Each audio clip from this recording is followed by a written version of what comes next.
Hello everyone, it's me Clayton. I just finished watching episode 8 of The Proud Family Louder and Prouder, which happens to deal with a homeless teacher who ends up causing the class to go through all kinds of misery with her ridiculous attitude and her very strict method of teaching, but at the same time, as mean as she may be, it's she certainly doesn't deserve to be homeless or to live in her car. But let's get to the story, shall we?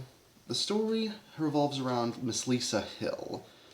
Apparently, she's Bobby Proud's former girlfriend who happens to be homeless, and she's taking over as a teacher for Penny Proud's class. She's not well liked, especially due to her attitude. So Penny happens to while trying to get her phone back, using a Black Widow style stealth suit. Yes, Wizard Kelly apparently has technology like that. I'm surprised the Avengers haven't tried to contact him for anything. But anyways, she ends up getting pictures of Lisa Hill in the teacher's lounge, and Principal Hightower uses those pictures to get her fired. So she ends up living in the Proud family's house, where she ends up putting her lethal education upon the Prouds. And Penny's got to find a way to get Lisa Hill the money she needs in order to live comfortably on her own, so she won't have to cause her family all this stress and anxiety.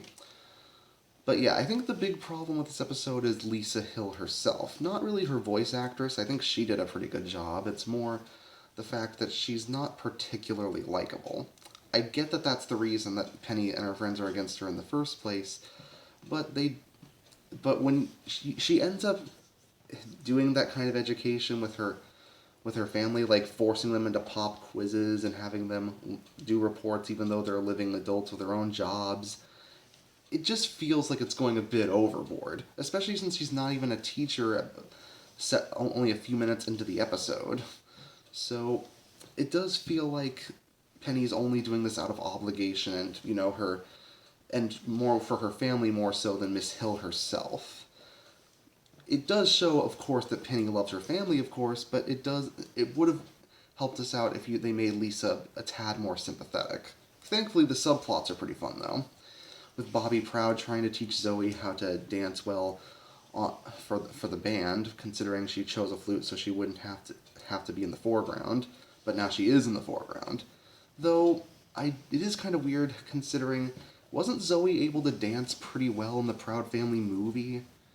But I guess dancing as part of a dance battle as opposed to dancing a certain formation in a band is a bit different. So I initially was confused, but I think it ended up working out okay, especially since her dance ends up being used as a form of sponsored content in order to get Miss Hill the money she needs to live comfortably. So yeah, not the strongest episode of the series, but it's worth a watch. And with only 2 episodes remaining, I am sort of wondering how they're going to finish this series off, and if they're going to continue it with a second season. But that's all I have to say about this episode. See you next time.